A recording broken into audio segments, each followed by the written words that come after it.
There's a certain phrase that I keep hearing in the wake of every school shooting. I've already heard it a dozen times in the days following the Uvalde tragedy. Can you guess what it is?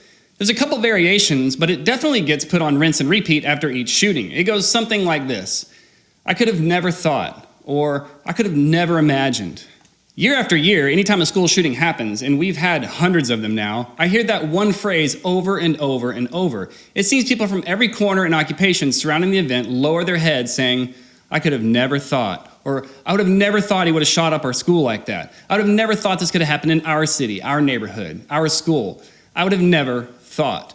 Well, I don't know about y'all, but I've had enough. I had enough a long time ago. So can we all just stop saying, I would have never thought? Because the words, I would have never thought, really mean, I'm not prepared.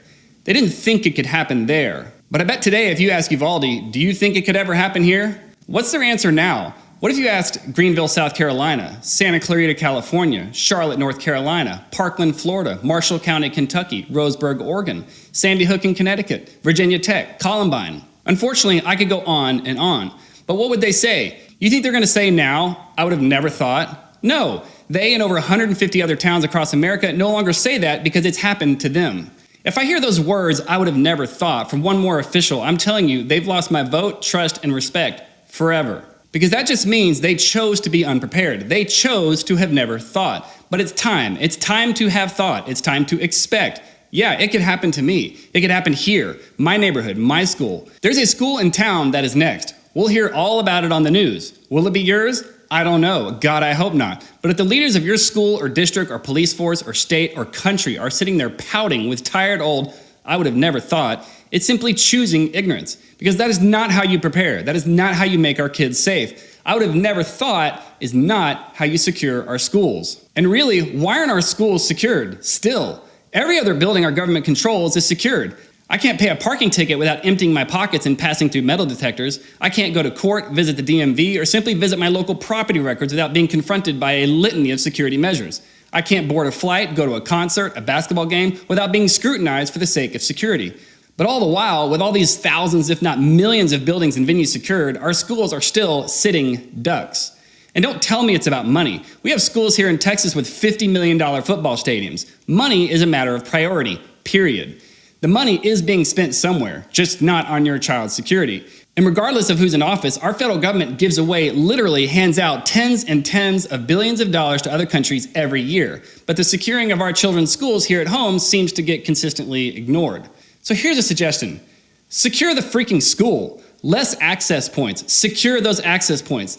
The airlines did it overnight when 9/11 happened. One event and the TSA was invented, air marshals were put into place, we had additional airport and gate security, combative training for flight attendants and pilots rolled out. They said, that crap isn't happening here again, period. And funny, isn't it? It hasn't happened again. Yet Stockton, California happened 33 years ago, and Columbine happened 23 years ago. And what's changed? Very little. That's what's changed. Or wait, I know. You want to ban assault rifles. That's cute. Why not just ban frisbees while you're at it? Those two bans will have about the same impact on school shootings.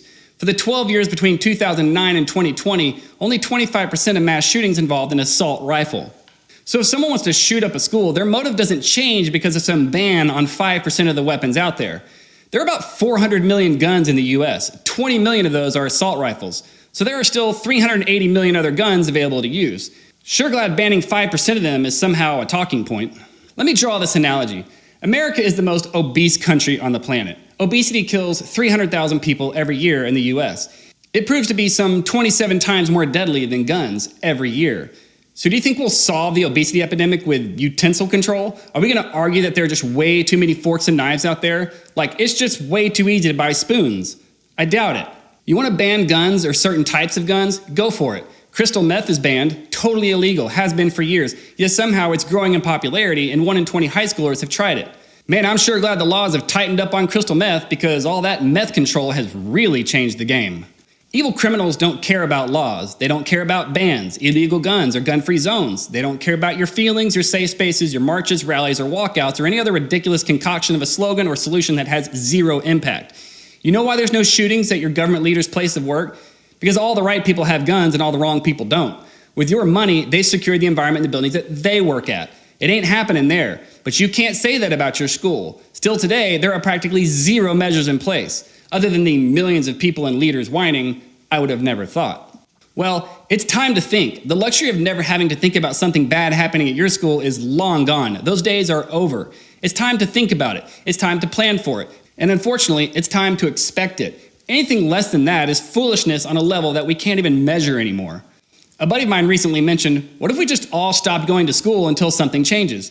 Not a bad idea, really, because I don't know what else might actually provoke real change. You'd think sustaining one school shooting after another would provoke actionable change, but clearly that isn't working. There were 34 school shootings in 2021 alone. You'd think that would pave the way for positive change. But nope, schools keep getting shot, our children keep dying. And what's changed in the wake of all that? As of now, somehow, nothing. It's time for our schools to be safe, like the actual buildings secured. If an unauthorized gun can enter a school, then the problem isn't solved, period. Any solution that doesn't satisfy that requirement is a waste of time and money. And some people say, well, we don't want our schools to feel like prisons. Wow. I mean, really? Do you feel like you're in prison at the airport? You know, with all the restaurants and stores and massage chairs and luxury loyalty clubs? Sure doesn't look or feel like a prison to me. Yet there are no unauthorized guns on those premises. So it can be done. But hey, for schools in the meantime, just buy more iPads, more computers, build bigger stadiums, add healthier food, roll out new technology and standardized testing. I mean, just spin, spin, spin, because it's really working.